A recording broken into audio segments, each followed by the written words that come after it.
면역력이 왜 중요한지 말 안 해도 다들 아시죠? 저는 몇 년째 환신을 꾸준히 먹고 있는데 면역력만큼은 걱정 안 합니다. 요즘 같은 시대 튼튼한 면역력에 건강까지 쑥쑥. 지금부터라도 환신 꼭 챙겨 드세요. 드셔본 분들만 그 진가를 느낄 수 있다니까요. 이제 면역력은 환신에 맡기고 건강하고 즐거운 인생 누리자고요. 요즘 부쩍 면역력이 걱정이세요? 면역력을 팍팍 튼튼하게 챙기고 싶으세요? 부담 없이 전화해서 지금 바로 상담 받아보세요. 제가 이렇게 열심히 혼자서 떠들고 있는 와중에 우리 방금 도착했습니다. 여러분이 기다리시던 강찬호 논설위원, 이제 논설위원이라고 제가 언론이라고 하시면 됩니다. 언론인 네, 강찬호 네. 언론인을 네. 만나 뵙게 됐습니다. 네. 어서 오십시오. 감사합니다. 안녕하십니까. 늦으셨습니다. 아유 무슨 말씀이에요? 이게 복수하셨죠? 그렇습니다. 복수혈전. 복수혈전. 네. 복수설전입니다. 혈전이 네, 아니고. 네, 네. 자, 방금 속보가 들어와서 제가 이거부터 얘기했어요. 네. 이화영에 대해서 네, 징역 네. 15년을 구형을 했다. 그렇습니다. 네네. 오늘 뭐 재판 관련해서 혹시 들으신 건 없으시고? 다른 얘기는 들은 건 없는데, 네네. 뭐 아시다시피 이제 이게 지금 이재명 대표가 이제 다음 주면 슈퍼이기 시작되잖아요. 그렇죠. 이것을 볼 때 네네. 그 이재명 대표 입장에서는 굉장히 이것 또한 불리하게 됐다. 그러니까 지금 어쨌든 검찰이 적어도 네. 1심보다 더 많은 형량을 구형을 했고 네네. 지금까지 드러난 죄질이라든가 이런 걸 볼 때 네. 이화영이 1심보다 낮은 형량을 받을 가능성은 뭐 극히 적을 것으로 그렇죠. 이렇게 보이기 때문에 그렇죠. 올라가면 올라갔지 내려가진 않을 것이다. 그렇죠. 자, 그렇다면 이것은 다시 말해서 이재명 대표가 바로 이제 음흠. 그 본인이 연루가 되는 거 아닙니까? 그렇죠. 본인도 당연히 이제 관련해서 이제 재판을 받게 되기 때문에 네. 뭐 이게 지금 굉장히 속으로 지금 천근만근 네네. 이재명 대표에게 부담으로 작용할 수밖에 없다. 네. 이렇게 보여지죠. 이제 그래서 오늘 굉장히 이 구형 결과에도 이재명 대표가 아주 귀를 아주 기울이게. 신경을 곤두세웠을 것 같고요. 그렇죠. 그다음에 이제 또 하나는 네. 이렇게 된 이상 아마 조만간 또 이제 사절단이 우리 이화영 이 지사가 갇혀 있는 감옥으로 쇄도할 것 같다. 존버 버텨라. 오늘 명태균 녹취록 나왔다. 깠다. 네. 오늘 뭐 아주 그냥 용산 지금 들여 빠졌다. 예. 조금만 참아라. 예. 그러니까 이재명 곧 대통령 된다. 예. 너 그리고 서면 되면은 시켰습니다. 1차로 복권 사면 해줄게. 예. 그런데 저 500원 걸게요. 네. 진짜 500원? 천만 분의 1이라도 대통령 안 되겠지만 어쨌든 네. 만약에 가정을 한다 그래도 이재명은 결코 사면시켜주지 않을 거다. 네. 왜냐하면 옛날에 이것 때문에 그래요. 조선일보에서 때 단독을 했는데 이재명이 초반에 검찰에 출두한 적이 있습니다. 그렇죠. 그때 도지사 네. 시절인가 아마 그랬을 거예요. 네. 그런데 이화영이 그때 무슨 죄로 법정 구속당했냐면 네. 바로 그때 당시에는 대북송금이 그렇게 큰 그렇죠. 게 그렇죠. 안 나오고 네. 뇌물죄였어요. 주로 뇌물이 막 얘기 많이 됐습니다. 네. 그러니까 야 이화영이 이렇게 받아 처먹었다라고 네. 얘기하니까 그러니까. 이재명이 뭐라 그러냐면 내가 그렇게 죄질이 나쁜 사람인 줄 미리 알았다면 부지사를 안 시켰을 거다. 그렇죠. 이렇게 얘기하거든요. 그렇죠. 그게 제목으로 나가요. 그런데 사실 이화영이 솔직히 얘기하면 무슨 이재명과 관련돼서 네. 제대로 일을 한 게 있나요? 예를 들자면 이화영이 첫 번째 잘못한 건 마치 진짜 이 방북단에 포함되듯이 기자들한테 다 얘기하고 그렇죠. 보고도 다 했어요. 그래갖고 그 전전날인가 기자들한테 우리 조지사께서 가시면 뭐 어떻고 저떻고 설레발을 다 했는데 네. 그걸 놓쳤잖아요. 네, 근데 그렇죠. 임종석이라든지 다 자기 적이잖아요. 다 이제 그 전대협이고 뭐고. 그렇죠. 근데 미리 알지도 못했더라. 사실 그때 얼마나 이재명이 화가 났겠습니까? 이화영 너 일 똑바로 안 해? 그러니까 이화영이 또 달려가갖고 이제 누구 만나고 돌아와서 길이 열렸습니다. 방북하시게 됩니다. 네, 네, 그런데 그래 봤자 결과적으로는 어쨌든 사고 맞췄지. 이화영이 제대로 이재명의 그런 어떤 눈높이에서 일을 했겠느냐. 또 하나 더 있잖아요. 네네. 결정적으로 김성태가 깐 청기 누설. 네네. 김성태 회장하고 이제 이화영 네. 재판에 김성태가 이제 출두가 됐는데 네. 이화영 전 부지사의 변호인. 네. 이분은 사실 이화영 변호인이 아니죠. 그렇죠. 이재명 그렇죠. 변호인이죠. 그러니까 그렇죠. 이화영 변호인이라는 탈을 쓴 네네. 이재명 변호인이 김성태한테 김성태한테 네. 뭐라고 묻냐면은 이 검찰 조사 과정에서 바로 이화영을 압박해가지고 네. 야, 너 이재명한테 방북 비용 대납, 네. 쌍방울 대납 탄 사실을 보고했다. 이렇게 진술하고 법정에서 인정하라. 네. 이렇게 했느냐?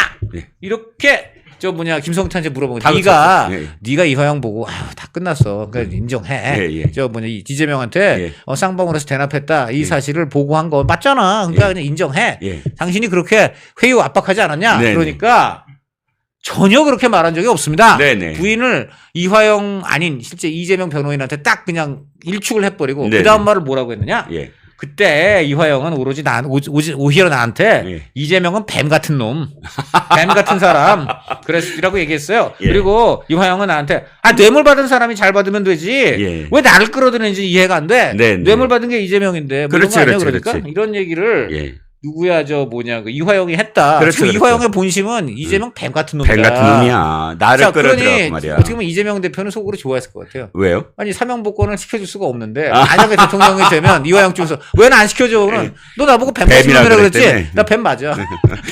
뱀이 나는 진짜 이재명이 우리나라에서 손꼽는 뒤끝이거든요. 네. 뒤끝 장렬. 정봉주. 맞아요. 정봉주도 정봉주. 사실 그때 옛날에 손학규 쪽 캠프 쪽에 그렇죠. 오른팔이었고 네, 네. 그때 정동영의 오른팔이었던 이 이재명과 그렇죠. 몸싸움 했잖아요. 그렇죠. 네. 그랬고 저 택시에서 그때 네. 한 사람씩 택시가 아니라 네. 자기 차에 불러다 놓고 최고위원 네. 후보들 할 때 네. 뒤끝 장렬. 그렇죠. 정봉주를 네. 딱 태워갖고 네. 뭐라 그랬습니까? 네. 그렇죠. 요즘 좀 성질 죽이고 사나요? 그 당시에 부딪혔던 거. 그렇죠. 근데 이화영에는 진짜 뒤끝이 있어요. 왜? 불었잖아. 그럼요. 처음부터 입을 다물고 있었으면 그나마 개전해정이 있는데 그렇죠. 네. 두 번이나 검찰에 가갖고 이재명한테 보고했어요. 그렇게 얘기했던 사람이야. 그럼요. 왜 이재명이 이화영을 뭐가 좋다고? 아니 지금 제가 요즘 또 이 국민의힘 네. 의원들한테 직접 들은 얘기인데 네네. 어저께 들었어요. 어저께 들었는데 네네. 국민의힘 초선 의원이에요. 네네. 이분은 원래 정계에 있던 사람이 아니야. 네네. 그래서 이분은 민주당 의원들이 정말 그렇게 괴물들일까? 아하. 이제 이 신문이나 또 이제 동료 의원들이 얘기하는 거는 예, 예. 저 민주당 의원들이고 특히 예. 친명 예. 얘네들 사람이 아니다. 예. 개딸의 무슨 아주 홍위병이다. 예. 뭐 이런 얘기를 들었는데 자기가 이제 그래서 직접 자기는 정치 경험이 없으니까 이렇게 들어와가지고 이 민주당 의원들을 만나봤대요. 네. 그랬는데 이제 국회에서 같이 이렇게 피부로 겪은 민주당 의원들이 만나보니까 정상이야. 어. 그러니까 실제로 말을 해보면 어. 아니 뭐 이렇게 해서 그러니까 뭐 우리 그런 사람들 아니야. 뭐 이런 얘기가 쫙 나온다는 거예요. 네네. 그래서 내가 알고 있던 것만큼 그런 선입견이 그런 잘못했구나. 괴물은 아니었네. 이제 이랬는데 네. 이 사람들이 그렇게 해서 저녁에는 분명히 좀 정상적인 얘기를 하고 가다가 아침에 딱 이재명 대표 만나고 뭐 그런 거기 민주당 회의 같은 거 할 때는 네. 또 보니까 완전히 그냥 돌변해가지고 예. 하이드 씨로 바뀌어. 예. 저녁에는 지킬이었는데 지킬이었는데. 갑자기 하이드로 바뀌어. 예. 그래서 이게 왜 그런가 자기가 봤더니 예. 이게 만약에 대표 하라는 대로 안 사고 예, 또 그다음 대표가 우리 일로 가자 그러는데 대표님 그거는 조금 거기로 가면은 너무 지나치게 극자 노선이니까 조금만 오른쪽으로 이러면은 그 순간 딱 대표가 눈빛이 달라지면 그러면은 뒤끝 장렬. 그러니까 그 의원들이 그게 겁난다는 거예요. 그걸 지금도 그렇다는 거예요. 그러니까 다른 것보다도 제일 중요한 거는 이재명 대표가 한 말 여기에 토를 단다든지 이거 갖고 조금 좀 달리 해보자라고 하면 요때가 한마디로 뒤끝이 장렬한다는 거고 한 가지 더 뒤끝 장렬 대표적인 게 이거 있죠.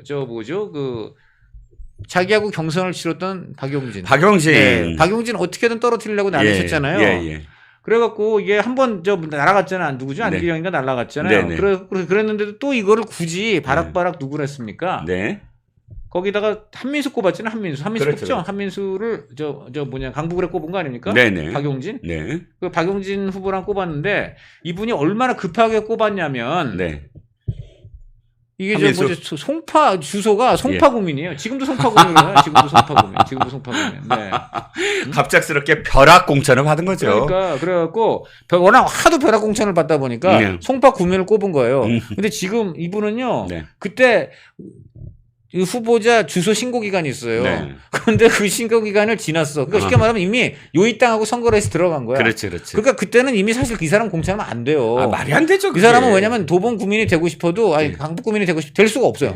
그랬는데도 그냥 무리하게 꼽다 보니까 네. 지금도 송파구민으로 그러니까 지금 도봉구 국회의원이 예. 송파구민입니다. 네. 그렇습니다. 이게 바로 뒤끝장들이라고 볼 수 있죠. 그렇습니다. 어찌됐든 이화영의 대북송금 항소심 결심 공판에서 검찰이 15년형을 구형을 했고요. 수원고법의 지금 재판 과정을 지켜보니까 와 수원고법 신준우 부장판사 못지않게 네. 아주 깐깐하게 들여다보았습니다. 쭉 흐름이 그러니까 네. 결코 내려가지 않고 네. 얼마나 더 올라갈 것인가 그리고 또 그 올라간 형량만큼 이재명이 얼마나 떨 것인가를 지켜보면 될 것 같습니다. 네. 자, 두 번째는 뭐냐면 잠깐 제가 말하다가 약간 헷갈린 도봉이 약간 들어갔는데 다 강북입니다. 강북. 네. 강북이야, 강북. 박용진. 강북 구민 여러분, 어떻게 송파구민을 송파구민, 대표, 네, 송파구민이 대표하는 지금, 국회의원으로 네, 지금 대표 뽑으셨는지 네. 지금 좀 후회하실 것 같아요. 자, 김정숙의 옷 얘기를 좀 해보겠습니다. 오늘 이 기사가 나왔습니다. 즉 샤넬에서 옷을 발견했다. 그러니까 옷을 네. 실질적으로 그 김정숙이 입었던 옷을 샤넬에서 그렇죠. 제출을 했고, 그렇죠. 그래서 네. 지금 중앙지검에서 조아라 부장검사죠. 중앙지검에서 그걸 포렌식을 하고 있다고 합니다. 그렇죠. 이 내용이 왜 중요할까요? 이게 굉장히 좀 중요한 이유는요. 네. 한마디로 예. 2018년 11월에 여사님이 프랑스에서 대여에서 입었다는 옷이 예. 3년 하고도 한 달이 지난 2021년 11월에 네. 돌연 갑자기 샤넬이 뜬금없이 네네. 여사님 입은 귀한 옷이라 네. 한국에 기증하겠다 해서 네. 뭐 들어왔다 이런 얘기를 청와대에서 하면서 네네. 이게 문제가 된 겁니다. 이게. 그렇죠. 그 당시에 사실은 거짓말을 나왔어요. 그렇죠. 탁현민도 그렇고 솔직히 얘기하면 샤넬도 의도적인지 아니면 실수인지는 모르지만 그 당시에 결과적으로는 거짓말을 한 겁니다. 그렇죠. 왜냐하면 그 옷이 그대로 간 거로 얘기했거든요. 그렇죠, 네. 탁현민도 이거 대여한 거 맞는데 대여하고 반납을 하니까 프랑스 샤넬 측에서 이건 한글이 수놓아진 정말 기념비적인 작품이므로 그렇죠. 우리가 기증을 하겠다라고 해서 지금 박물관에 있는 것으로 안다라고 탁현민이 얘기했고 샤넬 측에서도 똑같이 얘기를 했어요. 이게 우리가 국립한글박물관에 기증을 했다 이렇게 얘기했는데 와 이게 네티즌 수사대와 그다음에 기자들이 발견한 거예요. 그렇죠. 인천공항에 있는데 가서 봤더니 왜 한글이 이렇게 수놓아져 있는데 그렇죠. 방향과 이 수놓아진 크기가 달랐던 걸 발견한 겁니다. 그렇죠. 예. 그러니까 그부터가 말이 안 되는 게 샤넬이 예. 그 옷을 그대로 기증했다는 식으로 그때 문재인 청와대 탁현민이가 얘기를 했어요. 예. 얘기했단 말이에요. 맞습니다. 그런데 우리 기자들이 딱 보니까 여기저기가 다 달라요. 네. 그래서 이거 그게 아니구나 하니까 또 뭐라고 하느냐면 네네. 일단 청와대 쪽은 그때부터 특유의 그 장기 예. 그냥 완전히 침묵 모드 네. 잠수 타고요. 네네. 탁현민은 정말 뻔뻔한데 뭐라고 뻔뻔하죠. 하냐면 예. 아니 어쨌든 같은 기종의 옷 아니냐 우리가 그닥 그런 식으로 얘기했다 이러는데 정말 너무나 다른 얘기인데 교묘하게 갖다 붙이는 데는 최고입니다. 그렇죠. 이래서 김건희 여사가 탁현민 쪽에다가 우리 좀 한번 좀 챙겨달라고 한 건가? 우리는 그런 사람이 없어요. 네. 우리 쪽에서는 그렇게 정말 사람들의 이슈를 돌리고 말 돌리고 되치기하고 네, 그러니까. 이건 전형적인 그런 그게 좌파들의 수법인데 탁현민 씨한테 정말 묻고 싶은데 당신이 진짜 그런 의도로 얘기했냐? 전혀 그런 의도로 얘기했다고 보이지 않는 게 네네. 물론 기종이 비슷하고 뭐 이렇게 스타일이 비슷해 보이지만 엄연히 다른 옷인데 네. 처음에 분명히 한 말은 네. 한마디로 여사님은 즉각 네. 거기서 프랑스에서만 입고 돌려줬고 예. 그다음에 샤넬은 그게 고맙다고 자발적으로 그 옷 자체를 우리 한국에 줬다. 예. 그래서 뭐 한글이니까 또 한글 박물관이 있다 이런 소리를 그때 한 건 분명히 그치지로 했는데 네네. 나중에 진상이 드러나니까는 아니 어차피 다 같은 기종의 옷 아니냐 네. 어쨌든 같은 옷을 기증받았다고 한 게 뭐 잘못이냐 네. 하고 또 오히려 도끼 눈을 뜨는데 진짜 뻔뻔합니다. 우리 그렇죠. 저 여자 사용 설명서 한번 다시 한번 좀 우리 꺼내 볼까요? 우리 다시 한번 그러면 그렇죠. 임신한 선생님도 섹시했다는 둥 뭐에 여중생을 공유 정말 이 열콩 TV 품격 때문에 제가 입에 담지 못하겠지만 그렇게 여성 인권 따지고 하는 인간들이 문재인 대통령이 아주 좋아하고 문재인 입맛에 맞는 의전을 제공한다고 이렇게 여성에 대해서 입에 담을 수 없는 내용을 글로 쓴 이런 사람을 그냥 뻔뻔하게 의전비서관으로 쓴 거 아닙니까? 그게 바로 문재인 청와대 당신들 아닙니까? 맞습니다. 근데 이제 와가지고서 또 뭘 어쩌고 저쩌고 하는데 네. 이거는 그 문재인 청와대 위선 그 자체이고 네. 또 탁현민이라는 사람이 이거 변호인으로 나갔지만 네. 바로 그냥 사실 팩폭을 당해가지고 네네.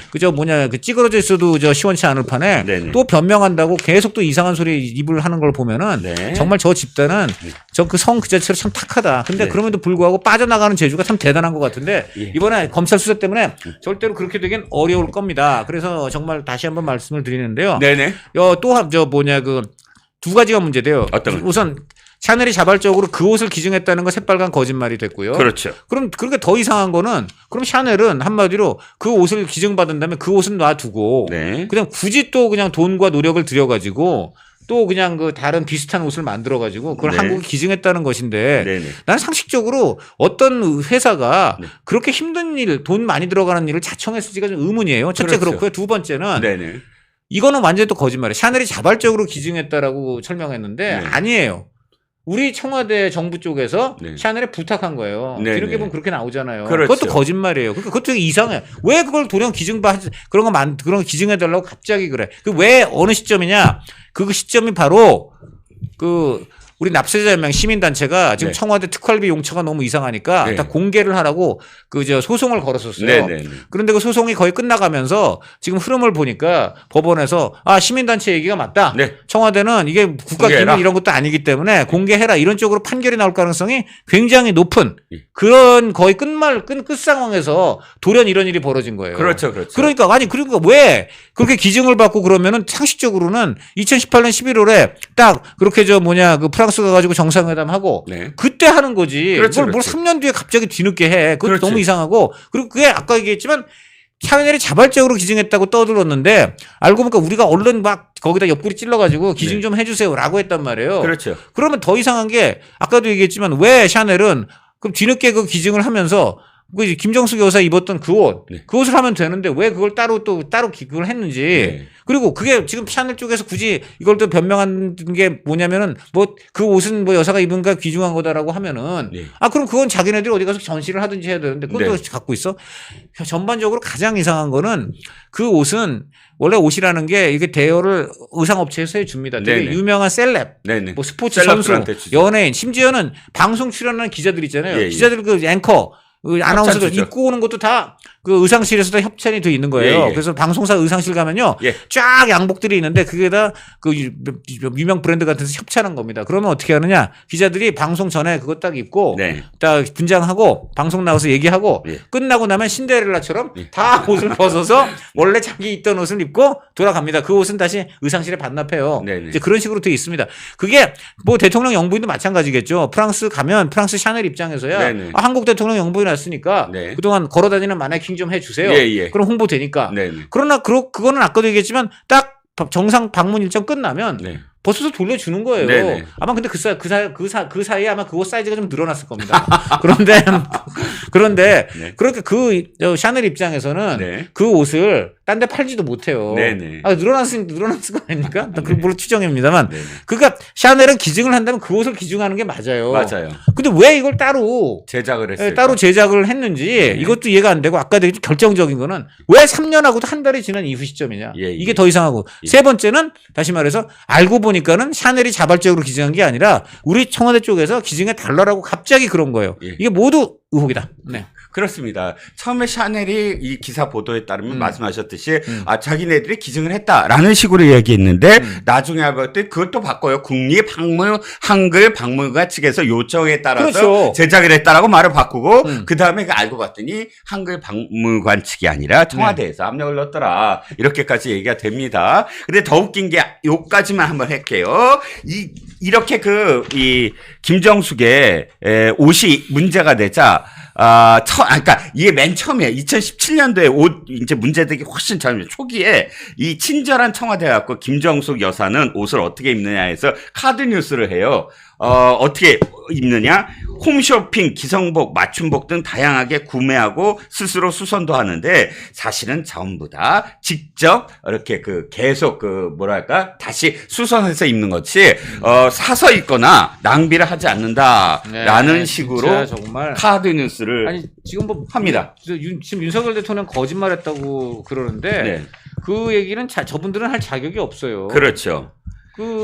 저분들이 지금 엄청나게 많은 이제 이 김정숙 여사가 걸치고 나온 옷, 네? 네네. 그 숫자 다 센 분들 다 있어요. 네. 그렇지 않습니까? 그렇습니다. 그런 걸 어떻게 주고서 예. 지금 저런 식으로 유경수 여사는 정말 그렇게 하셨대요. 유경수 그렇죠. 여사 정말 본인이 예. 국산 옷감 해가지고 음흠. 자기가 아는 의상실 아무도 모르게 해가지고 거기다 맡겨서 그렇게 해서 직접 본인이 또 여러 가지로 다 디자인도 하고 그렇죠. 그렇게 하셨다지만 네. 저 김정숙 여사는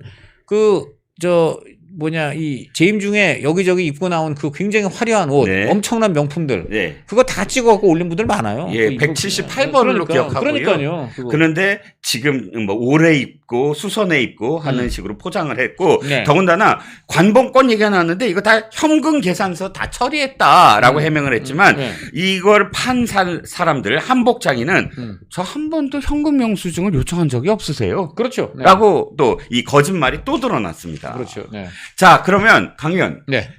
이게 일단 샤넬이 지금 이 옷이다라고 보내왔는데 네. 이게 실제로 김정숙이 입었던 옷이 아닐 가능성도 있지 않을까요? 그렇기 때문에 검찰 포렌식을 하는 거죠. 그렇죠. 네, 검찰 포렌식을 하는 거고 네. 그것을 가지고 이제 이제 진실이 드러날 텐데 하여간 관건은요. 네.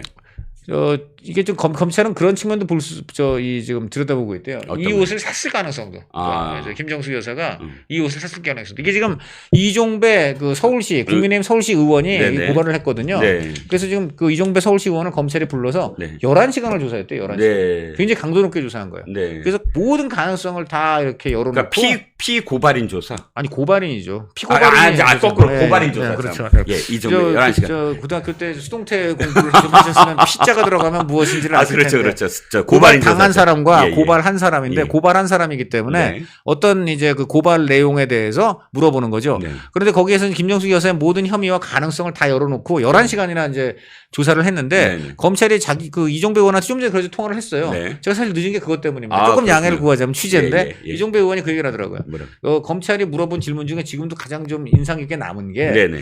여사가 이 돈을 그 옷을 샀을 가능성도 있지 않을까요? 라고 물어봤다는 거예요. 근데 만약에 그렇다면 그건 무슨 얘기냐? 네. 그 돈의 출처를 따지겠다는 거예요. 그렇죠, 그렇죠. 그 돈의 출처. 그렇습니다. 아시다시피 좀 전에 말씀하셨지만은 김정숙 그 여사의 옷을 만들었고 팔았다는 의상실 관계자들이 네.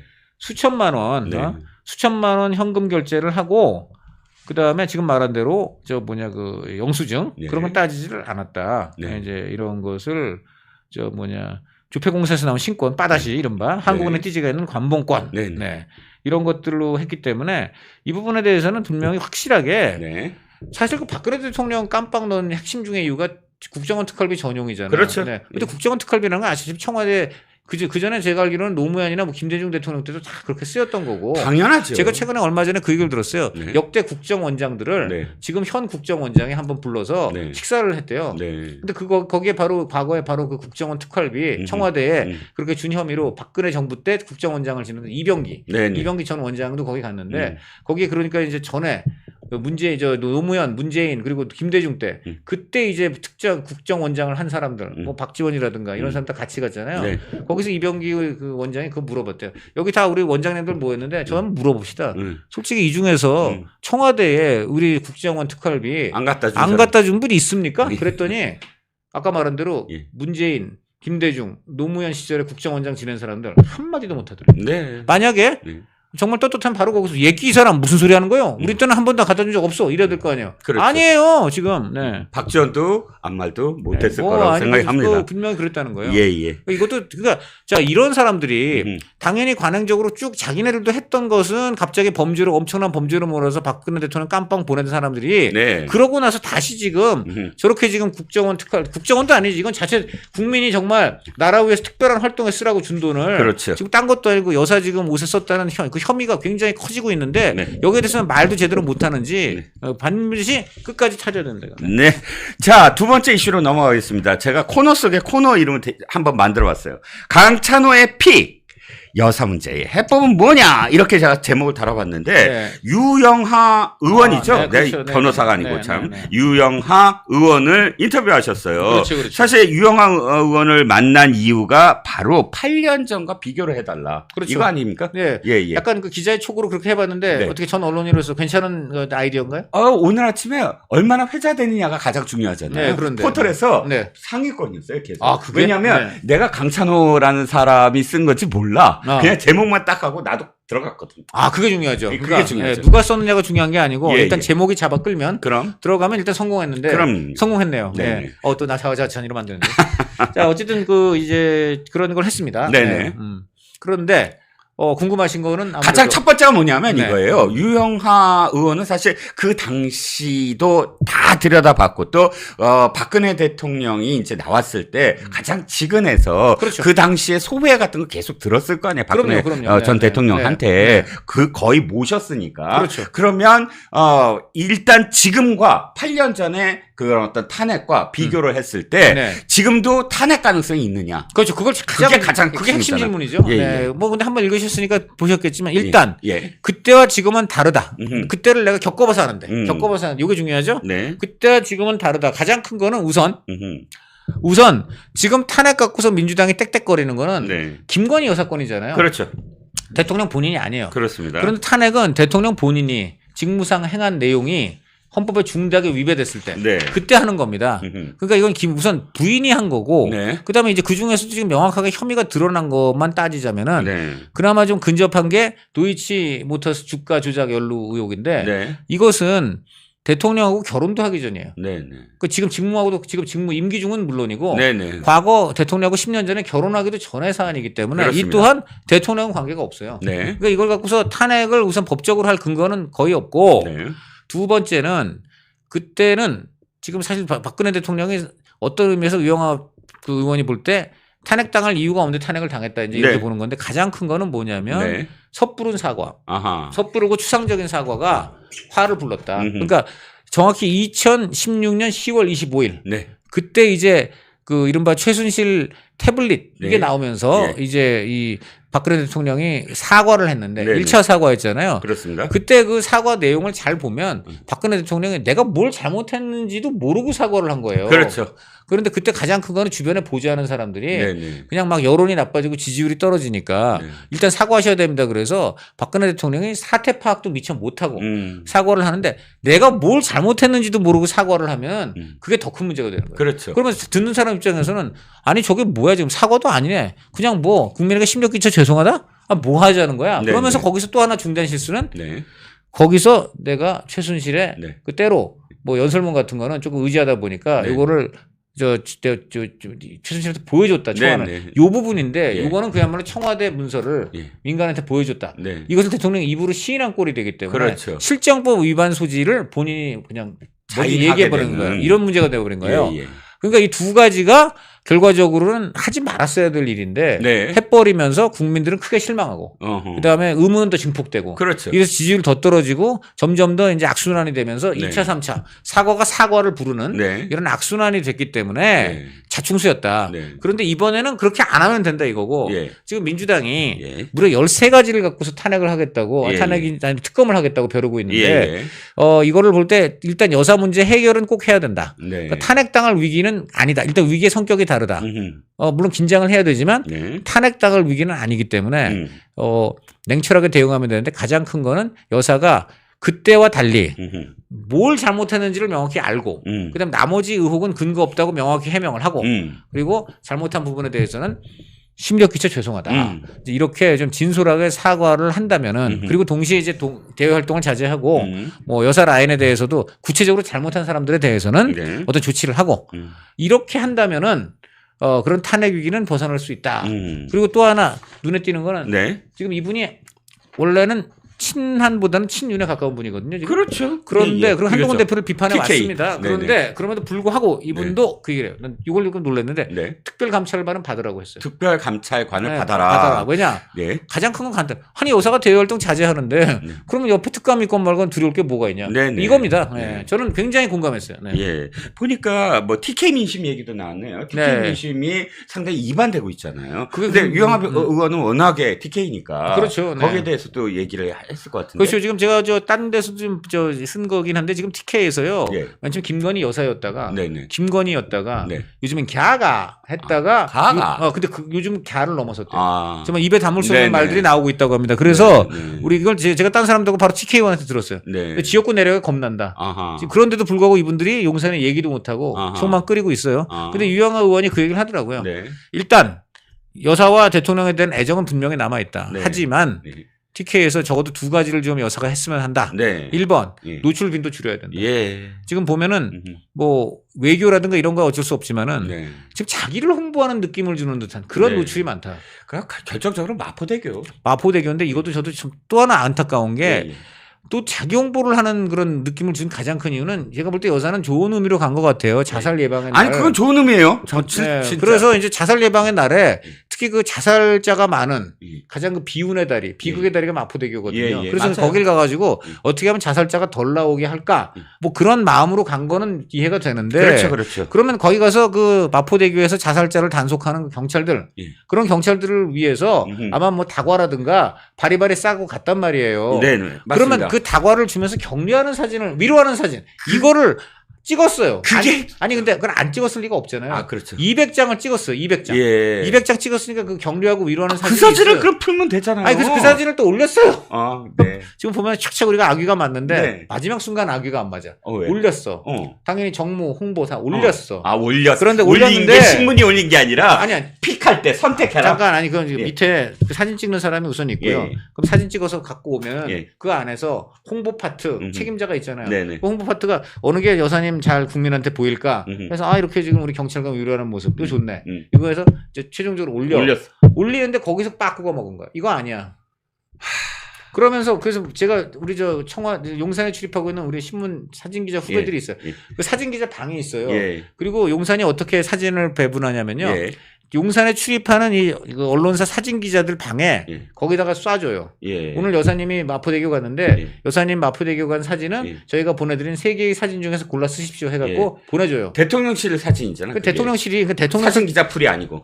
그렇죠. 네. 대통령실 거기서 사진 찍는 사진사가 예, 4명 예, 있어요. 예. 그 중에 4명 중에 제일 젊은 여성이 있는데 예. 그 젊은 여성을 여사가 상당히 선호한대. 예. 그래서 대부분 그 젊은 여성 사진사가 예. 찍은 사진들이 올라오는데 예. 이 사진들의 특징은 예. 여사의 개인적인 어떤 이런 측면이 강조되고 예. 정무적인 측면이 상당히 고려가 안 된 사진이 예. 많다는 거예요. 예. 이 사진이 어떤 사진은- 파장이 그렇죠. 일어날까? 그래서 여사나 대통령의 사진은 그 자체로 고도의 정무거든요. 아, 그럼요. 어마어마하죠. 고도의 정치적인 의미를 담고 있기 때문에 네. 굉장히 정치적인 관점에서 잘 선정을 해야 되는데 이게 정치적인 관점이 싹 사라지고 여사 개인이 뭐 굉장히 돋보인다든가 네. 뭔가 어떤 그런 매력이 강조된다든가 네, 네. 이제 이런 것 쪽에 만약에 포커스가 나가면 네. 정무적으로 참사가 일어날 수가 많은데 참사. 이 경우가 기자들이 놀랐다는 거예요. 그렇죠. 아니 왜 이런 게 올라오냐. 네, 네. 근데 뭐 이게 위에서 이게 쓰라고 했으니까 저희가 어쩔 수 없습니다. 이런 식이에요. 예. 그래서 이것도 지금 단단히 그 용산의 정무 홍보 기능이 고장났다. 그리고 예. 전문적인 정무 홍보 라인이 배제되고 있다. 그렇죠. 네, 이런 얘기입니다. 다음날 제목이 시찰이 아니라 격려로 나갔어야 돼요. 사진 한 장이 그 위로 결정합니다. 격려죠. 위로 네, 격려로 위로 나가야지 격려죠. 네. 시찰이 되지 말았어야 됐다라는 네. 겁니다. 결과적으로 유영하 의원의 결론은 뭡니까? 그래서 그래서 요약을 좀 해주시면. 네, 용하 의원은 두 가지인데 네. 한마디로 여사 대외 활동 자제하셔야 되고 그다음에 두 번째는 그 김건희 라인 같은 경우에는 포괄적으로 다 그냥 정리할 건 아니고 책임이 확실하게 규명된 사람들은 정리하라. 네. 이런 얘기고 세 번째는 이겁니다. 네. 여사가 지금부터는 그늘진 곳, 안 보이는 곳에 가서 어려운 사람들을 묵묵히 도와라. 그렇죠. 그거 한 1, 2년 하면은 네. 다 입소문 나서 여사 이미지 다 회복되고 네. 대통령한테 엄청난 자선된다. 자, 아무리 생각해도 답은 딱 이겁니다. 유경수 여사가 간 길을 걸어라. 라는 생각이 듭니다. 근데 제가 볼 때 그건 솔직히 좀 너무 무리한 요구 같고요. 예. 너무 무리한 요구입니다. 그러려면 우선 제 생각에는 이제 핸드폰을 어디죠 그냥 한강에 던져야 되는데 그러시기는 어려워요. 이것도 지금 저 강찬호 의원이 쓴 거예요? 네. 관점, 네, 그렇습니다. 소위 관점. 네, 네. 이거 취재하신 거죠? 취재한 거죠. 실제로 용산에서 아니, 이렇게 얘기한 거죠? 아니, 제가 거기 그냥 여권 소식통이라고 했으니까 그냥 그렇게만 알아주십시오. 아, 알겠습니다. 여권 소식통 진짜 고민이 많나 봐요. 고민 많죠. 제가 밤에 통화하면은 네. 대놓고 얘기를 못 하잖아요. 제가 유도로 얘기를 하는데 네네. 한숨만 쉬어요. 예, 예. 그러다가 슬쩍 나온 얘기가 이거예요. 예. 이 재보선 끝난 다음에는 한번 이 여사 우리 폰 바꾸고 폰번도 지금 바꾸는 근데 제가 들어보니까 이게 구문이야. 벌써 바꿨다는 얘기가 있어요. 솔직히 지금 안 바꾸면 그게 이상하지 않나요? 근데 네. 솔직히 바꾸더라도 그걸 바꾼다는 게 이거잖아요. 주소록이 없어야 되는 거 아니에요? 아니, 그게 이런 거예요. 예, 쉽게 말하면 번호가 바뀌니까 우선 문자 해오던 사람들이 모르니까 못한다 이거야. 톡이 바뀌지 그러니까. 그러니까 그렇게 되는 거 아니에요. 그래서 그렇죠. 그리고 기존에 했던 거는 다 그리고 그 얘기는 다 폭파한다. 이런 의미인데요. 자, 저는 근데 이거 말이죠. 네. 이 공천 받을 때 말입니다. 네. 공천 받고 싶어 하는 사람, 대표적으로 이용 의원이셨는데, 네. 이분은 지금은 아닙니다만, 지난 21대 총선에서 네. 그 비례대표 됐잖아요. 네네. 근데 비례대표 이분 되려고 공천에 어떻게 했냐면은, 네. 그때 황교안 대표였단 말이에요. 그렇습니다. 황교안 대표한테 전화 700번 했대요, 700번. 공천 한번 받으려고 전화 700번 하는 거예요. 그렇죠, 그렇죠. 근데 여러분들 정말 우리나라 국회의원들 수준 낮다고 보시지만 파이팅 능력은 전 세계 최고입니다. 파이팅. 아까도 얘기했지만 공천 한번 받으려고 700번 전화했는데 그게 이번 한 번만이 아니에요. 이 의원은. 이번 의원이 재순과 삼수에서 됐거든요. 그러면 처음에 시험 볼 때, 두 번째 시험 볼 때도 그렇게 안 했겠어요? 그렇죠. 그러니까 전화를 적어도 2,000번 이상 했다는 거예요. 한 사람한테만. 그 그 정도 되는 사람들이 지금 국회의원이나 네. 정치인들이에요. 자, 그럼 우리 이렇게 지금 여사한테 잘 보여가지고 공천이나 관직 받으려고 지금 정치적 사익을 노리는 사람들이 여사 전화번호 바뀌었다고 포기할까요? 아니지. 700번 전화 이상 걸 수 있는 사람들이 그렇죠. 3일이면 다 복구된다고 봅니다. 중요한 건 지금 여사는 폰이 중요한 게 아니라 마음을 바꾸셔야 돼요.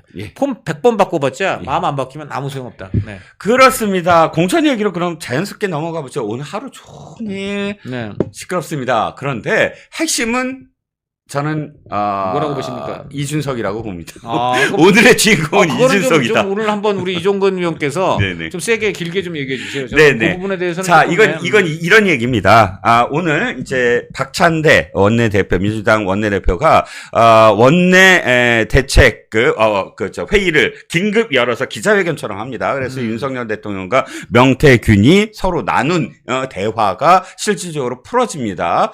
5월 9일이었습니다. 바로 몇 시간만 지나면 대통령 취임식이 있고 그때부터 이제 대통령이 되는 바로 그 전날 당선인 신분으로 명태균과 통화를 하는데 내용의 골자는 이겁니다. 대통령이 이렇게 얘기합니다. 공천이라는 표현은 안 했지만 내가 이제 공관위에서 저기로 왔다. 명단이 왔는데 내가 김영선을 얘기했다. 그런 취지였고요. 그런데 당에서 말이 많네 하면서 끝납니다. 점점점이었고 거기에 대해서 고맙습니다 하고 끝났습니다. 자, 이게 일파만파가 되고 그러자 이제 대통령실에서 얘기했죠. 대통령은 그런 권한이 없다. 네. 실제로 권한은 이준석과 윤상현이다. 왜냐하면 이준석이 당대표였고 윤상현이 공관위원장이었으니까요. 네. 사실 그건 원칙적으로는 맞는 말입니다. 네. 그리고 그 이후에 이제 이준석이 이야기를 시작을 합니다. 거기다 대놓고 이준석이 제일 좋아하는 사자성어가 뭐게요? 양두구육. 그렇군요. 네. 양두구육이라고 치면 이준석이 거의 2021년부터 2022년까지 한 6번은 나옵니다. 이것도 요즘 젊은 세대들이 잘 모를 것 같아요. 양두구육. 아니, 그러니까 이준석은 컴플렉스가 있어요. 내가 너무 좀 어린 나이에 정치인 이런 당대표 반열에 있으니까 뭔가 있어야 돼, 나한테. 그렇죠. 그래서 네, 맨날 네, 삼국지 얘기하고 되도 않는 삼국지 얘기하고 네, 꾀주머니 그렇죠. 얘기하고 비단주머니 얘기하고 그렇습니다. 다시 돌아가면 양두구육 운운하면서 난리가 났습니다. 이렇게 표현합니다. 대통령이 공관위에서 보고받는 줄 난 몰랐다. 공관위의 보고를 받는 줄 몰랐다. 그건 너희들이 해명해야 한다. 이렇게 표현했고요. 말미잘도 등장합니다. 말미잘도 이것보다 잘 대응할 것이다. 라고 하고 이제 양두구육까지 얘기를 합니다. 자, 근데 제가 이준석과 관련돼서 왜 이준석으로 얘기를 시작을 하냐면 봅시다.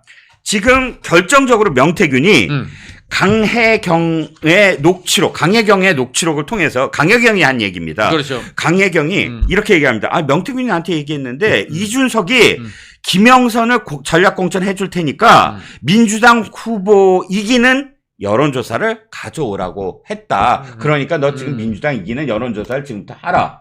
라고 강혜경에게 이야기했다는 걸 강혜경이 지금 폭로를 하는 겁니다. 두 번째, 똑같은 얘기인데요. 강혜경 쪽에서 얘기되는 게 이준석한테 사정해서 김영선의 정작 공천을 받았다라는 얘기를 명태균이 강혜경한테 했다는 게 이게 사실 지금이 아니라 한 수십일 전에 이미 나온 얘기들입니다. 그렇죠. 자, 그러면 미스테리가 있죠. 대통령 당선인 시절에 김영선을 얘기했다라는 한 축이 있고 이준석이 그러니까 이준석한테 전략 공천을 받았다는 얘기가 있고 이 두 개 축에서 둘 다 맞는 건지 둘 중에 하나가 맞는 건지 그 두 가지 케이스밖에 없잖아요. 그렇죠. 그렇게 되는 그러면 거죠. 다시 돌아옵시다.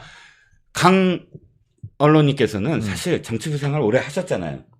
뭐 우리 이종근 위원님만큼은 아니지만 아닙니다. 네. 오래 하셨습니다. 네. 그런데 네. 문제 핵심이 당대표가 더군다나 네. 보궐선거 몇 개 안 돼요. 이거 네. 다 지선 때였잖아요. 네. 그러면 경남이라는 지역에서 네. 전략 공천을 하는데 당대표는 나는 전혀 몰라.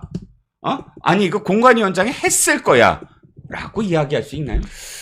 그거는 그렇지 않죠. 왜 그렇지 않냐면요. 예. 우선 이준석 대표는 당시 명태균 씨랑 되게 친한 사이였습니다. 맞습니다. 그리고 굉장히 의존을 했을 가능성이 높아요. 지금도 왜 그런지 자 우선 예. 그렇다면 이준석 대표와 명태균 씨의 관계는 한마디로 총선 때 1분 1초가 그야말로 아까운 총선 국면에서 명태균 씨가 보자고 하면 자기 지역구 열심히 싸우고 있는 화성을 떠나 그야말로 칠불사까지 달려가는 거예요. 그렇죠. 그게 선거 때는요 1분 1초가 얼마나 소중하냐면요 화성을 떠난다는 거는 그야말로 화성을 떠나서 지구로 가는 것과도 같은 겁니다. 그렇죠. 그러니까 칠불사까지 간다는 거는 엄청나게 중요하고 친분이 있고 뭔가 이렇게 서로 간에 교류가 있는 사람이 아니고서는 네네. 칠불사까지 그 먼 거리를 그 경상도까지 갈 이유가 없어요. 네. 그것만 봐도 이준석 대표와 명태균 씨는 굉장히 긴밀한 사이였고 네. 그리고 그때는 더 아마도 긴밀한 사이였을 것이고 네네. 그다음에 그래서 지금 이제 핵심은 이겁니다. 5월 9일 날 네네. 지금 이제 대통령이 통화를 했는데 네네. 지금 만약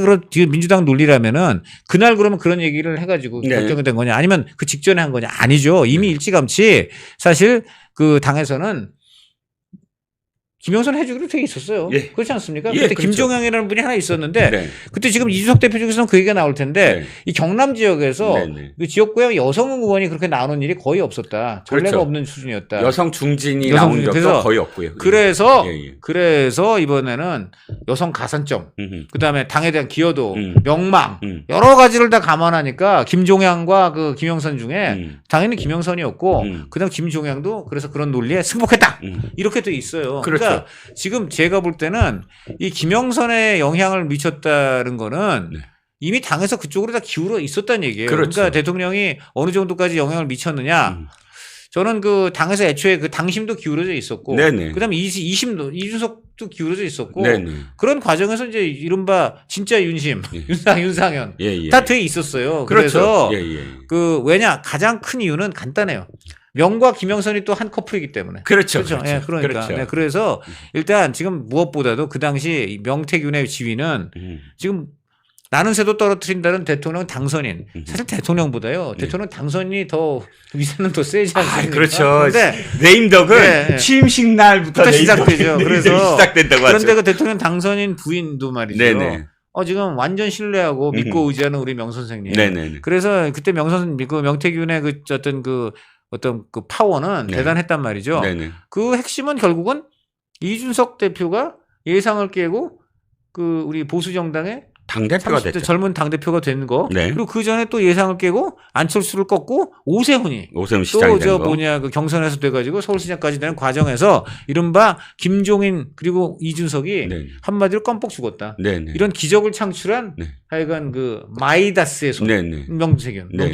그래서 그런 과정에서 명태균이 이번 보선에는 네. 특별히 김영선을 미인다면은 뭐 여러 가지 뭐 상황을 봐도 뭐 무리가 없다. 네. 이렇게 된 거 아니겠어요? 그렇죠. 민주당이 시비를 걸려면 사실상 민주당이 이번에 비명 학살을 당한 그런 지역들, 분쟁 지역들에서 내리 꽂아갖고 공간이 같은 거, 거치지 않고, 그냥 내리꽂아서 됐다면 말이 됐는데, 아까 말씀하셨듯이, 창원 의창 지역에서 다른 후보들이 이의제기를 하지 않았어요. 그렇죠. 근데 민주당은 이의제기한 사람 무지 많잖아요. 어마어마하게 많죠. 물론 당대표하고 대통령 당선인의 차이는 있긴 있습니다만은, 네. 어쨌든 간에, 그 대표 권력자의 공천 개입을 갖고 떠들려면 민주당은 그 점에서는 할 말이 없고, 다만 어쨌든 지금 이제 대통령 당선인 신분이었다는 점. 근데 이게 참 이중적이에요. 대통령 당선인이라는 게 법적으로는 아직 대통령이 아니기 때문에 그렇죠. 대통령으로서 당무에 개입했다고 볼 수가 없고, 네. 또 두 번째는 저 발언 자체가 정말 그러면 공천을 지시했느냐. 이미 공천이 다 확정된 사람 아니에요. 그러니까 네네. 그런 점에서 과연 공천을 지시했는지도 의문이고, 네. 셋째는 1호 당원으로서 공천이 됐으면 좋겠다 네. 정도의 의견은 개진할 수 있는 거 아니냐. 그렇죠. 당원이니까 당연히 할 수 있는 거 아니냐. 네네. 이런 것까지도 다 있기 때문에 네. 이것이 정말 나중에 범죄로 구성하고 탄핵으로 갈 요건이냐. 네. 저는 탄핵 가는 거는 굉장히 어려울 거고, 왜냐 가장 결정적인 건 네. 그 일은 대통령 되기 이전의 일이에요. 네네. 탄핵은 대통령 된 이후에 네네. 탄핵 대통령으로서의 행동이 네. 헌법에 위배되고 직무를 수행할 수 없을 정도로 네. 중대한 범죄여야 된다 이 말씀을 네. 드립니다.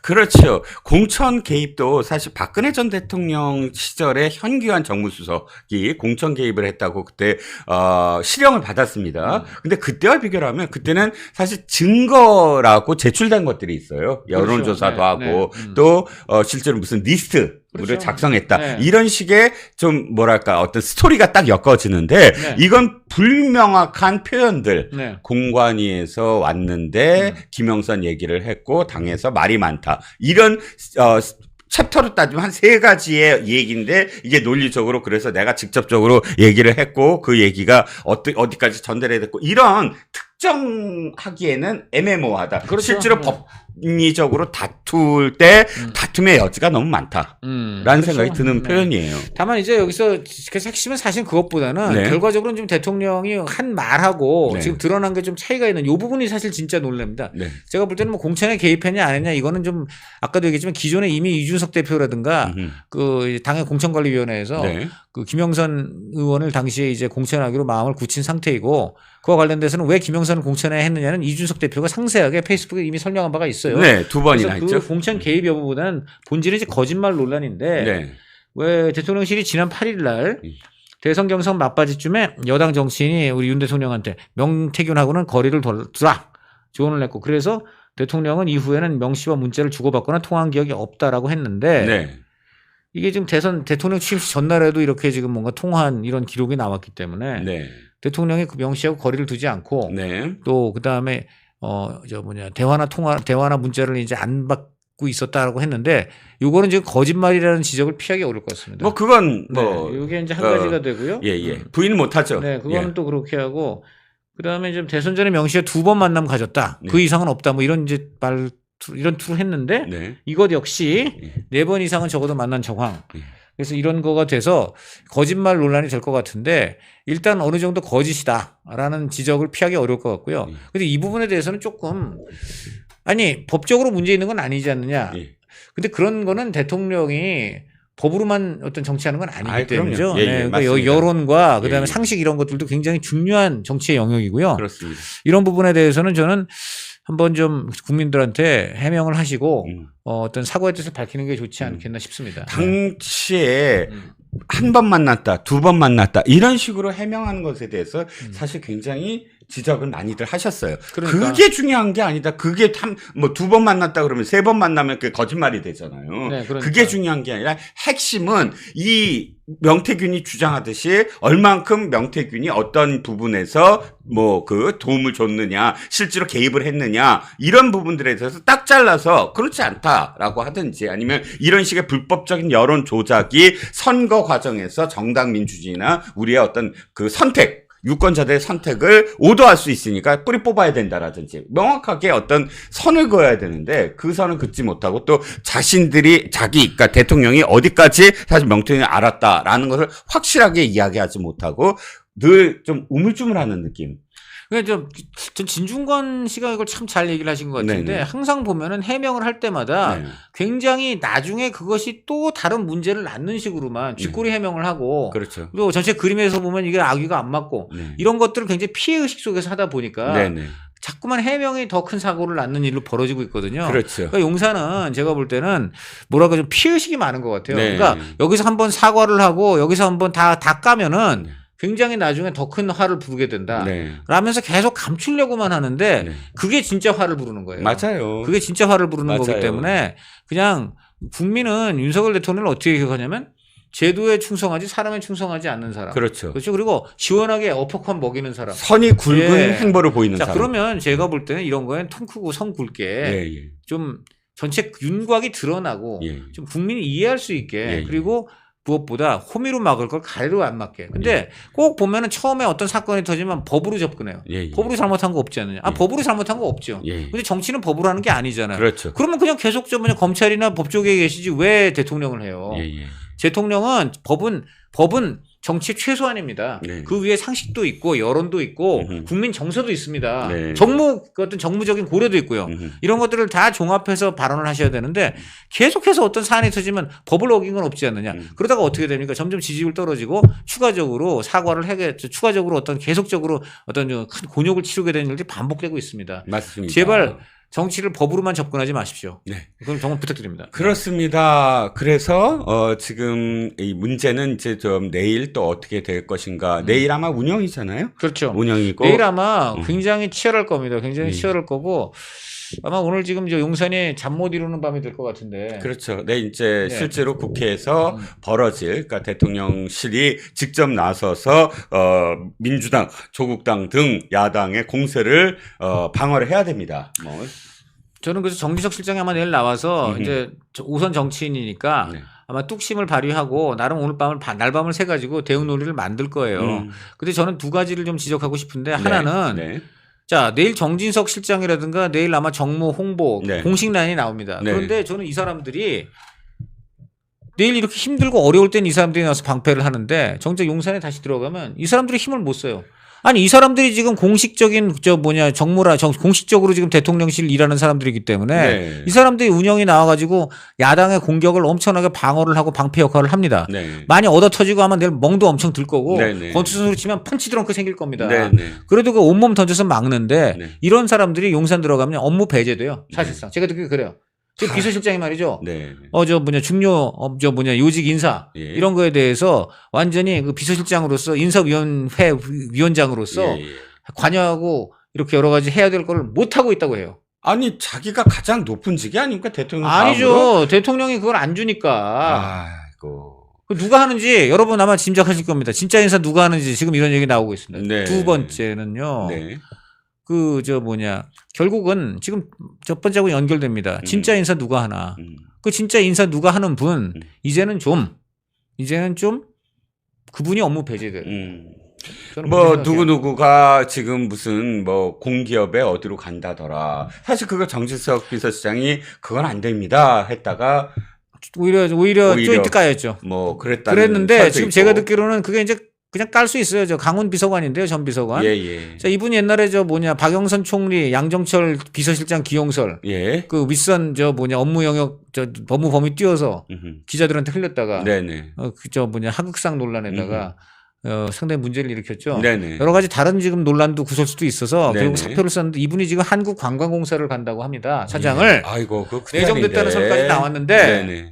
이분이 관광에는 뭐 문외한이고 그런데 이분은 애초에 말했지만 그런 논란도 있고 김건희 라인의 어떤 문제점 때문에 네. 그런 정리 차원에 나가는 측면도 있어요. 네네. 근데 이런 분이 나가자마자 또 그런 차관급의 예. 그런 좋은 자리를 간다. 예. 이거는 안 됩니다. 네. 한마디로 안 되고요. 예. 다시 한번 말씀을 드리는데 정진석 실장을 비롯한 정무 라인 방패용으로만 쓰면 안 되고 정식 업무를 실권을. 하게 됩니다. 그러니까 방패용만 실권을 쓰고 딴 거 안 하니까 네. 그분들은 나가서 맞아 터지고 돌아와서는 딴 일도 못 하고 그 일을 누가 합니까? 지금 김건희 라인은 그 비서관들이 한다는 거 아닙니까? 네네. 그건 절대 있을 수가 없습니다. 이번 기회에 정리하셔야 됩니다. 네.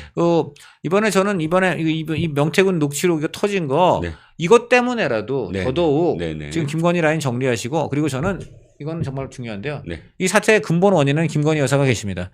김 여사를 정말 배제하셔야 됩니다. 이 수밖에 없습니다. 이거 안 하면 정말 이제 앞으로 호미로 막을 거 정말 가래로도 못 막고 저는 큰 사달이 날 거라고 저는 생각합니다. 네, 그게 바로 김건희 여사와 윤 대통령이 성공적으로 어쨌든 이 하산을 하고 이 정부가 성공했다라고 할 수 있는 첫 번째 단초라고 생각을 합니다. 그래서 드리는 말씀이라고 기억을 해주시면 좋겠고요. 자, 오늘 전하는 말씀 듣고 올까요? 네, 예. 면역력이 왜 중요한지 말 안 해도 다들 아시죠? 저는 몇 년째 환신을 꾸준히 먹고 있는데 면역력만큼은 걱정 안 합니다. 요즘 같은 시대 튼튼한 면역력에 건강까지 쑥쑥 지금부터라도 환신 꼭 챙겨 드세요. 드셔본 분들만 그 진가를 느낄 수 있다니까요. 이제 면역력은 환신에 맡기고 건강하고 즐거운 인생 누리자고요. 요즘 부쩍 면역력이 걱정이세요? 면역력을 팍팍 튼튼하게 챙기고 싶으세요? 부담 없이 전화해서 지금 바로 상담 받아보세요.